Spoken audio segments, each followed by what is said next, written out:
Hello everyone, welcome back to our channel. Today we will learn about the idioms and phrases asked in SSC CGL 2024. SSC CGL 2024 में जो idioms और phrases पूछे गए हैं उनमें से कुछ हम आज डिस्कस करेंगे. So let's start. Number 1. Select the most appropriate meaning of the underlined idiom in the given sentence. Sentence में जो अंडरलाइन इडियम है हमें उसका मीनिंग बताना है दिए गए ऑप्शंस में से. In my new office all employees were different so I felt like a fish out of water. मेरे नए ऑफिस में जो सारे एम्प्लॉयज थे वो बहुत अलग थे. So I felt like a fish out of water. मुझे एक फिश आउट ऑफ वाटर की तरह फील हुआ. हमें बताना है फिश आउट ऑफ वाटर का क्या मीनिंग होगा दिए गए ऑप्शंस में से. Number 1, uncomfortable. Number 2, homeless. Number 3, frustrated.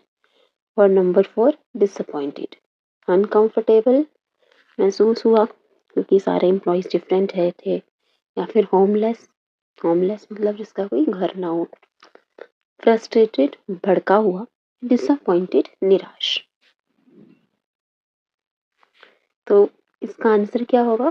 Fish out of water का आपको मीनिंग बताना है. In my new office, all employees were different, so I felt like a fish out of water. जल में मछली जिसे कहते हैं. इसका मीनिंग होगा option number 1, uncomfortable. Fish out of water का यूज करते हैं जब हमें बताना हो अनकंफर्टेबल, क्योंकि पानी के बिना मछली जो है बहुत छटपटाती है, बहुत अनकंफर्टेबल फील करती है. तो फिश आउट ऑफ वाटर का मतलब होता है अनकंफर्टेबल फील करना, असुविधा होना. नेक्स्ट देखते हैं. Select the most appropriate meaning of the given idiom. को दिया गया इडियम का मीनिंग बताना है. इडियम है break a leg. Break a leg इसका मीनिंग क्या होगा? Give advice on maintaining physical health. Physical health maintain करने में किसी को एडवाइस देना कि आपको फिजिकल हेल्थ अपनी अच्छी मेंटेन करनी चाहिए, एक्सरसाइज वगैरह करनी चाहिए. सेकंड ऑप्शन है encourage someone to engage in risky activities. किसी को एनकरेज करना, मोटिवेट करना कि वो रिस्की काम करे, रिस्की एक्टिविटीज करे. और suggest taking a short break during work. काम के बीच में छोटी सी ब्रेक ले लेना है. सलाह देना कि काम के बीच में ब्रेक ले लो, इसको पावर नैप कहते हैं. और wish someone good luck before a performance. किसी को उसकी परफॉर्मेंस से पहले गुड लक विश करना, शुभकामनाएं देना. So break a leg means wish someone good luck before a performance. Option number 4. किसी को शुभकामनाएं देने को कहते हैं break a leg. Wish someone good luck before a performance.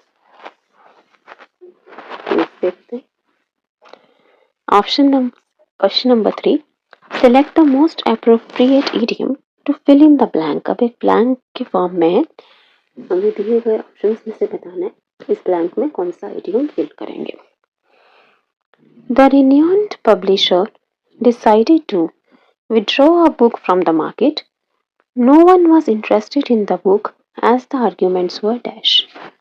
एक renowned publisher, जाने माने जो publisher थे, famous publisher थे, उन्होंने हमारे से एक बुक अपनी वापस लेने की सोची. जो उन्होंने बुक पब्लिश कर दी थी उसको वापस हटाने का सोचा मार्केट से.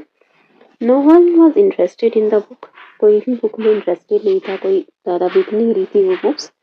As the arguments were dash, क्योंकि जो आर्ग्यूमेंट्स थे वो डैश थे, ब्लैंक थे. ऑप्शंस हैं high and mighty, out of the woods, beside the mark, under the rose. तो इसका ऑप्शन क्या होगा? आंसर क्या होगा? High and mighty. High and mighty का मतलब होता है कि make someone feel superior to others. ऐसा दिखाना कि आप लोगों से ज़्यादा सुपीरियर हो, लोगों से ज़्यादा इम्पोर्टेंट हो, खुद की इम्पोर्टेंस दिखाना, उसे कहते हैं high and mighty. Out of the woods. Out of the wood का मतलब होता है out of danger, out of trouble, किसी मुश्किल से बाहर निकल जाना, उसे कहते हैं आउट ऑफ द वुड्स।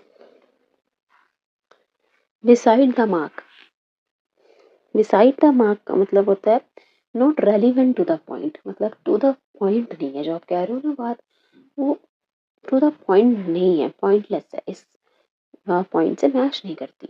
मतलब कुछ और पूछा और आप कुछ और ही बता रहे हो, जो ये पॉइंट से रिलेट नहीं होता है, ये बात उसे कहते हैं beside the mark.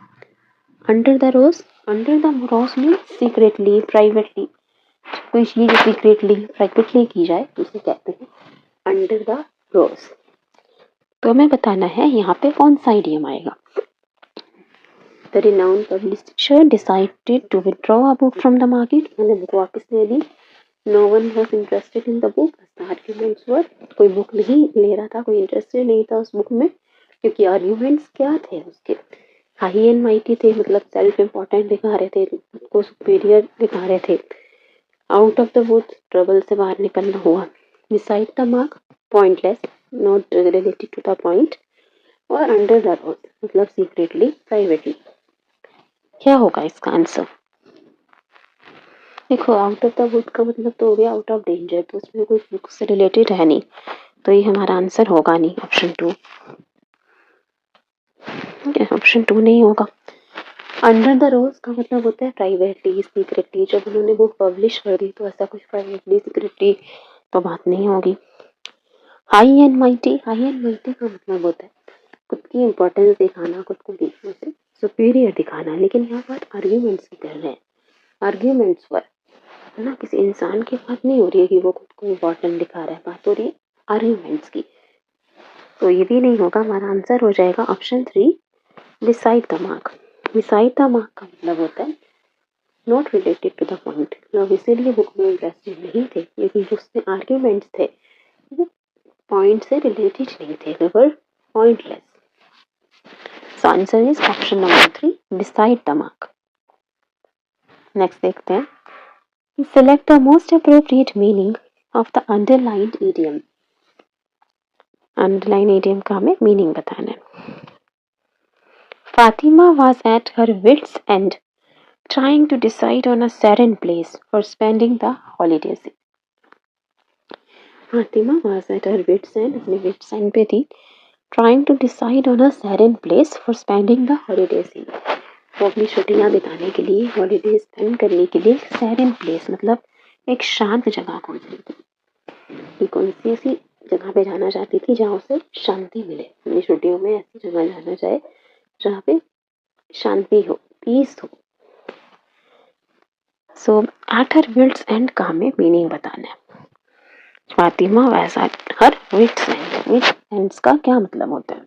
Wits and options हैं so worried, confused, or annoyed that she does not do what to do next. मतलब इतना परेशान होना, इतना कंफ्यूज होना, असमंजस में पड़ जाना, इरिटेट हो जाना, ये समझ नहीं आ रहा कि अब क्या करने। और option number 2, so worried, confused or annoyed that she became unconscious, मतलब वो इतना परेशान हो गई, इतना कंफ्यूज हो गई कि उसको होश ही नहीं रहा, अनकॉन्शियस हो गई। So calm and composed that she knows what to do next, मतलब एकदम शांत रहना, calm and composed रहना, अपने सेंसेस में थी, उसे पता था कि अब क्या करना है। So worried, confused or annoyed that she insulted others for no reason, मतलब वो इतनी ज़्यादा चिंतित, इतनी परेशान और इतनी कंफ्यूज, इतनी इरिटेटेड थी कि दूसरों की वो इंसल्ट कर रही थी। तो इसका आंसर क्या होगा? एट हर विट्स एंड का क्या मीनिंग होता है? एट हर विट्स एंड का मीनिंग होता है so worried, confused or annoyed that she does not know what to do next, मतलब इतना ज़्यादा परेशान हो जाना, इतना ज़्यादा कंफ्यूज हो जाना, असमंजस में पड़ जाना, कुछ डिसाइड नहीं कर पाना, इरिटेट होना, ये समझ ही नहीं आता कि अब क्या करूँ। मतलब जब वो अपनी छुट्टियों के लिए, हॉलीडेज के लिए एक सेरेन प्लेस, एक शांत जगह खोज रही थी, तो इतनी परेशान हो रही थी, इतनी चिंतित हो रही थी, इरिटेशन भी हो रही थी, समझ नहीं आ रहा था कि अब क्या करें। So answer is option 1, So worried, confused or annoyed that she does not know what to do next. At her wit's end का मतलब होता है इतना ज़्यादा परेशान हो जाना, इतना ज़्यादा चिढ़ जाना, कंफ्यूज हो जाना, समझ नहीं आना कि अब क्या करना है। उसे कहते हैं at her wit's end, at somebody's wit's end. Next देखते हैं which of the following idiom means to steal from a shop. इनमें से दिए गए किस idiom, किस मुहावरे का अर्थ होता है to steal from a shop, चोरी करना शॉप से। ठीक है, idioms हैं golden opportunity, green thumb, five finger discount और black sheep। इसका मतलब होता है to steal from a shop। देखो गोल्डन अपॉर्चुनिटी का मतलब होता है सुनहरा मौका, जब एक अच्छा चांस मिले, कहते हैं गोल्डन चांस मिले, उसको कहेंगे हम golden opportunity. Green thumb means natural interest in gardening, जिनको गार्डनिंग करने का, खेती करने का उसका बहुत शौक होता है, मतलब प्लांट्स पेड़ पौधे उगाने का उनका बहुत शौक होता है, कहीं का नेचुरल इंटरेस्ट होता है गार्डनिंग में, उसको कहते हैं green thumb in gardening. She has a green thumb in gardening, मतलब उसे पेड़ पौधे उगाने का बहुत शौक है, कि बहुत अच्छी बात है। ब्लैक शिप का मतलब होता है एक ऐसा पर्सन फैमिली का जो फैमिली में डिस्ग्रेस ले आए, मतलब फैमिली के नाम पे कहते हैं ना कि एक कलंक है, इसकी वजह से पूरी फैमिली की बदनामी होती है, उसको कहते हैं ब्लैक शिप। हमारे पास ऑप्शन कौन सा बचा, option number 3, five finger discount.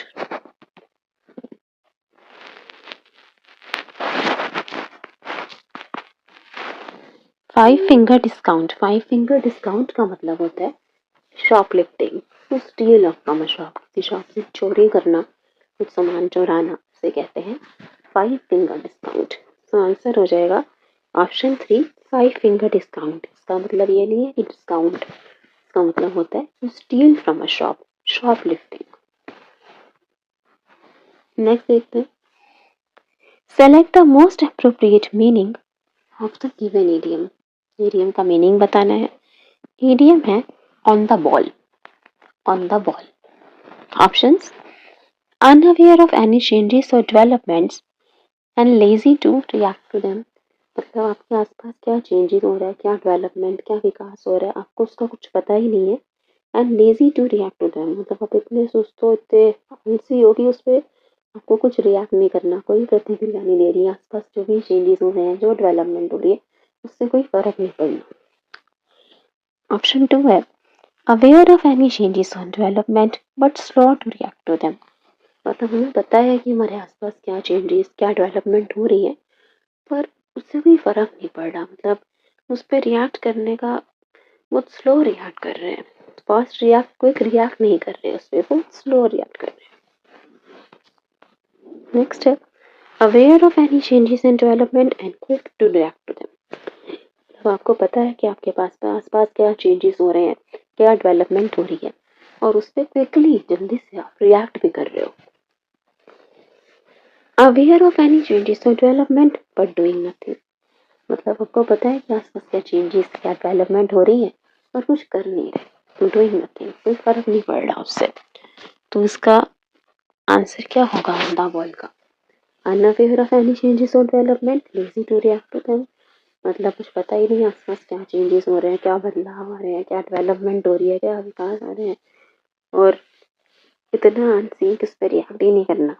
Aware of any changes और development but slow to react to them, मतलब पता है कि क्या चेंजेस हो रहे हैं पर बहुत धीरे रिएक्ट कर रहे हैं, स्लो रिएक्ट कर रहे हैं। ऑप्शन 3 है aware of any changes and development and quick to react, पता है क्या चेंजेस हो रहे हैं और जल्दी से रिएक्ट भी कर रहे हैं। Aware of any changes and development but doing nothing, पता है कि आसपास क्या चेंजेस, क्या बदलाव हो रहे हैं, क्या विकास हो रहा है, पर कुछ करना नहीं। तो इसका आंसर क्या होगा ऑन द बॉल, आंसर हो जाएगा option number 3, aware of any changes और developments and quick to react to them. On the ball का मतलब होता है कि आपको पता है कि आपके आसपास क्या चेंजेस हो रहे हैं, क्या बदलाव आ रहे हैं, क्या डेवलपमेंट हो रही है, वो क्विकली उस पर रिएक्ट भी कर रहे हो, मतलब अलर्ट होना, क्विक होना, इसको कहते हैं on the ball. On the ball का मतलब होता है टू बी अलर्ट। नेक्स्ट देखते हैं, select the most appropriate idiom to fill in the blank. Idiom बताना ब्लैंक में कौन सा आएगा। I am dash about whether to accept a job offer or continue freelancing. Both options have their advantages. मतलब मैं dash हूँ, नहीं मैं ये जॉब ऑफर को एक्सेप्ट कर लूँ और फ्रीलांसिंग कंटिन्यू करूँ। Both options have their advantages. दोनों के अपने अपने एडवांटेजेस हैं। जॉब ऑफर का अपना, फ्रीलांसिंग का अपना एडवांटेजेस है। So I am dash about whether to accept the job offer or continue freelancing. Both options have their advantages.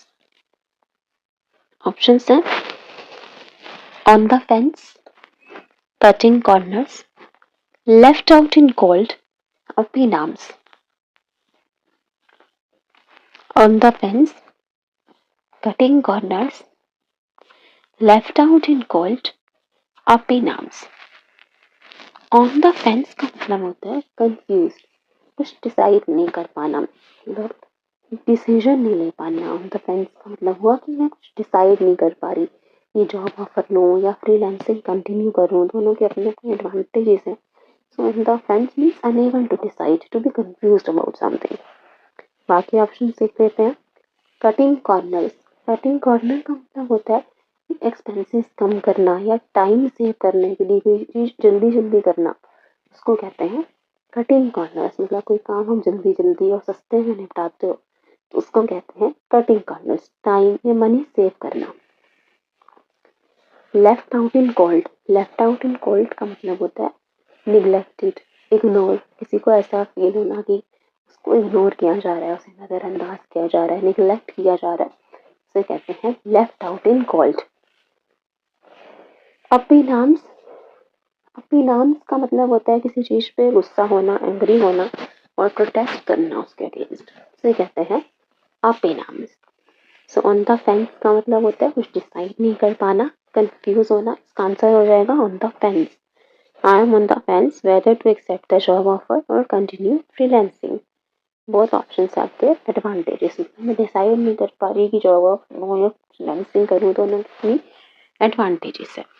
So on the fence हो जाएगा इसका आंसर ऑप्शन नंबर 1। बाकी हमने देखा कटिंग कॉर्नर का मतलब होता है टाइम या मनी को सेव करना, के लिए कोई काम जल्दी निपटाना या सस्ते में निपटा देना। Left out in cold, neglect या इग्नोर फील करना। और पिनाम्स किसी चीज से किसी पे गुस्सा होना और प्रोटेस्ट करना उसके against. So answer is option 1 on the fence. Next देखते हैं, what does the idiom bite the bullet mean. ये आपने कई बार सुना होगा, बाइट द बुलेट। इसका क्या मतलब होता है। एंजॉय अ डिलीशियस मील,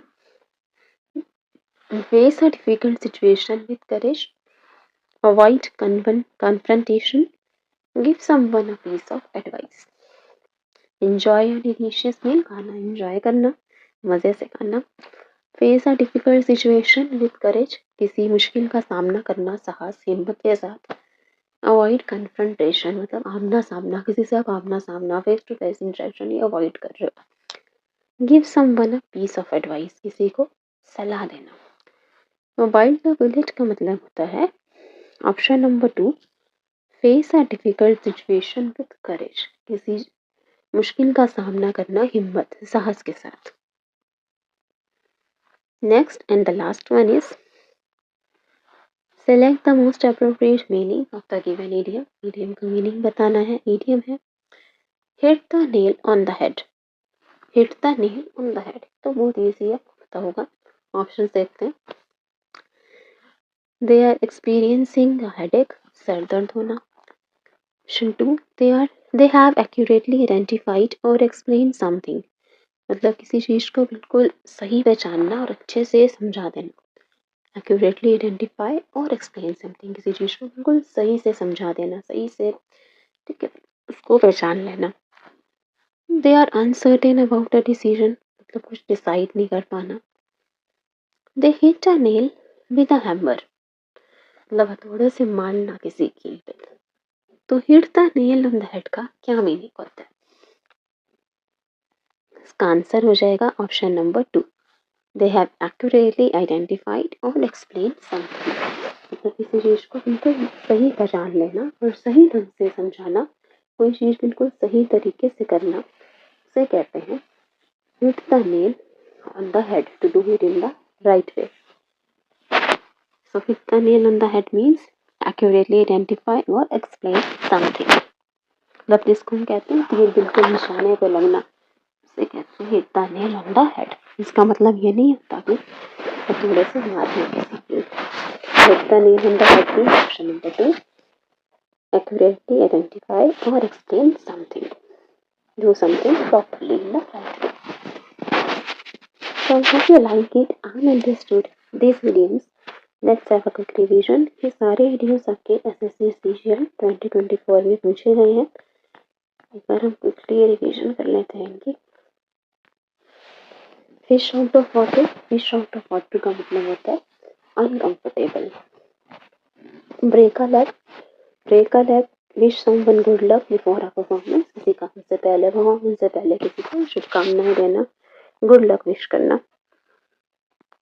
फिर हमने ये देख लिए थे beside the mark, beside the mark का मतलब होता है pointless,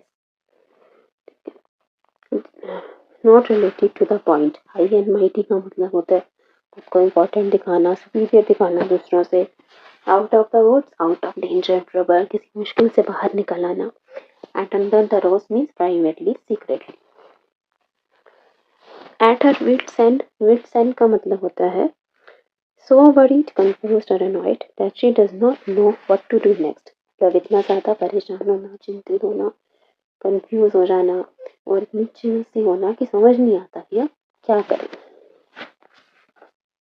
To steal from a shop, shoplifting, इसका क्या आइडियम होता है? 5 finger discount। 5 finger discount का मतलब होता है शॉपलिफ्टिंग, शॉप से कुछ सामान चुराना। गोल्डन अपॉर्चुनिटी का मतलब हुआ सुनहरा मौका। ग्रीन थंब होता है जिसका नेचुरल इंटरेस्ट हो गार्डनिंग में, पेड़ पौधे उगाने का जिन्हें शौक होता है। ब्लैक शिप होता है जो फैमिली में, जिसको हम कहते हैं कि एक कलंक है, जो फैमिली का नाम जिसकी वजह से खराब हुआ, उसे कहते हैं black sheep. So 5 finger discount हो जाएगा इसका आंसर। That means receive from a shop, shoplifting. On the ball, on the ball का मतलब होता है अवेयर ऑफ एनी चेंजेस और development and to react to them. मतलब पता होता है कि क्या चेंजेस हो रहे हैं, क्या बदलाव आ रहे हैं, क्या डेवलपमेंट हो रही है, क्या प्रोग्रेस हो रही है, और क्विकली उस पर रिएक्ट भी करना, इसे कहते हैं ऑन द बॉल। बाकी ऑप्शन हमने ये देख लिए थे। I am on the fence about whether to accept the job offer और नॉट, और कंटिन्यू फ्रीलांसिंग, और options are their advantages. On the fence का मतलब होता है कि कुछ डिसाइड नहीं कर पाना, अनसर्टेन होना। कटिंग कॉर्नर्स, टाइम या मनी सेव करना। Left out in cold, neglected, ignore feel करना। आप भी नाम का मतलब किसी पे गुस्सा होना, किसी बात पे गुस्सा होना, उसके अगेंस्ट प्रोटेस्ट करना, विरोध करना। Bite the bullet means face a difficult situation with courage, मुश्किल का सामना करना साहस से। Hit the nail on the head, accurately identify और एक्सप्लेन समथिंग, किसी चीज को सही ढंग से पहचान लेना और सही से समझाना, इसे कहते हैं hit the nail on the head. So I hope you like it and understood this idiom. If you have any queries, please feel free to ask. Thank you. Please like, share and subscribe. Thank you everyone. Have a nice day. See you soon. Thank you.